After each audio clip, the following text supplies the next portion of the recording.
Building Structures and Materials, Assignment 1, presented by Michael Dobson. Firstly, we're going to discuss members, connections and loads for industrial buildings and sheds. Structural members are the primary load-bearing components of an industrial building or shed, each having their own structural properties which need to be considered. Member types can include beams, horizontal members that transfer loads to support, columns, which are vertical members which transfer compressive loads into the footings.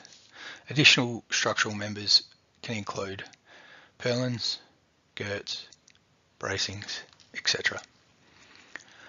Connections are the structural elements used for joining different structural members and are designed to transfer loads between different members. Connection types can include pins, plates, bolts, brackets, etc. Structures are subject to various loads depending on their use, design, environment, location and construction.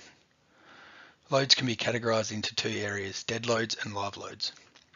Dead loads relate to the permanent loads such as the structure itself and any fixtures and fittings. So the structural members themselves, building materials such as a kitchen or an office fit out. Live loads relate to the external variables that can impact the structure and are often referred to as imposed loads.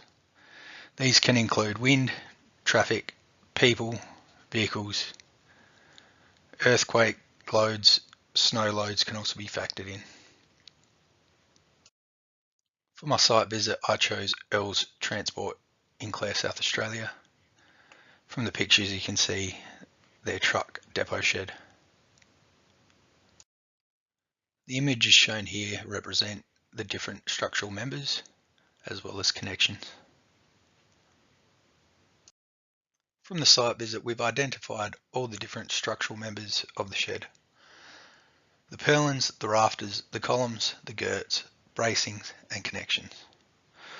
All these members would need to be designed for dead and live loads. Dead loads would include the members' self-weights as well as any other fixtures such as lights, while the live loads would need to be considered, which are mainly wind loads in this instance. For the assignment, we are designing a domestic shed. Firstly, we need to identify the wind load determination, and this is done through the use of the Australian Standard 4055, wind loads for housing. The images on the screen show the net pressure coefficients for suction and pressure as identified through Australian Standard 4055. Next step is purlin design. So Lysaght trim deck roof cladding has been selected as outlined.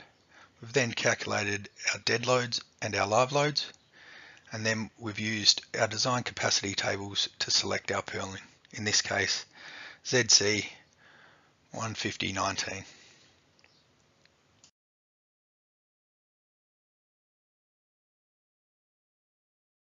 As you can see, we've modelled the structure in space gas. So on the left we have the end bay, including the bracing. In the middle we have the central bay, and on the end we have a reflection of the loading on the different structural members. The next step is designing the central rafter. Firstly, we've determined the maximum moment, in this case minus 41.08. We've then selected a suitable member from the design capacity tables, in this case 310 UB 40.4.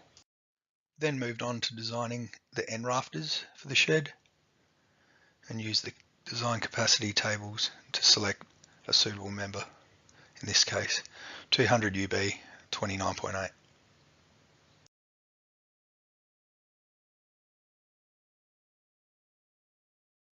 We've then moved on to our column design, and we've designed for the intermediate column as well as the end columns, with both of them being the same in this scenario. In this example, the columns have only been designed for compressive force, so the selection of the smallest member, 150 UB 14.0 is adequate. However, if this was done to accommodate the additional moment, then there is a strong chance that a larger, stronger member would be required to accommodate the additional loading. If a smaller size column was used compared to the rafter size, then there may be a potential issue with connection of the members. A more likely scenario would be that the rafter and the column sizes would be the same to assist in making connectivity easier. So from this illustration, you can see the different load paths through the different members.